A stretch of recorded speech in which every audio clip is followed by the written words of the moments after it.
Mets hosting the Cardinals, and the Cardinals are plus 130 on the money line. The Mets are minus 150. Over under 9 runs. The Cardinals getting a run and a half on the run line are minus 150, meaning if you bet them that way and they win this game outright, you win. They lose by 1, you win. And the Mets laying a run and a half on the run line are plus 130, meaning if you bet them that way, they have to win by 2. Neither one of these pitchers pitched against the opposing team either last year or this year. The Cardinals are 3-4 as a team in Wainwright's 7 starts. They've lost his last 3 starts. He's averaging 5 1/3 innings pitched and 3 strikeouts per game in those games.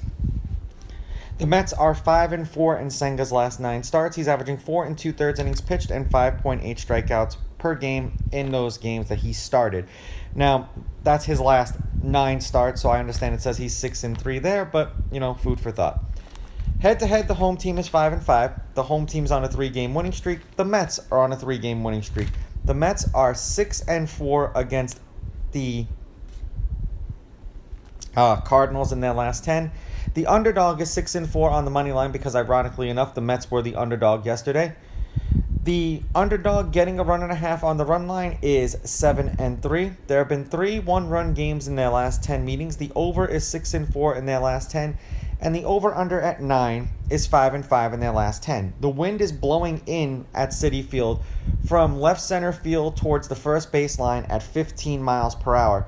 So, trouble for the lefties in the lineup, I would say. Not so much for the righties, but we shall see. The last game that they played against each other, which was yesterday, the Mets won 6-1. The game before that, the Mets won 7-6. The game before that, the Mets won 11-4.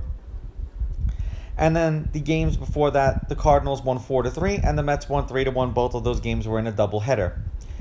In their last handful of games overall, the Cardinals have dropped their last 6 games. They are 2-8 in their last 10.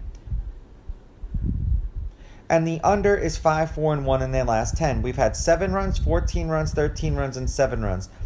3 runs and a loss, 3 runs and a loss, 5 runs and a loss, 1 run and a loss. For the Mets, they're on a 2-game winning streak. They're 3-1 in their last 4 and 3-7 in their last 10.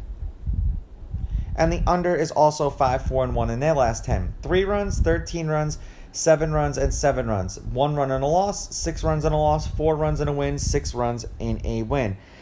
I'm going to take the Mets with the money line. I'm going to take the Mets laying the runs. And because the wind is blowing in as strongly as it is, I'm going to go under in this game. These are just my picks. If you disagree, please go with your gut, and please bet responsibly.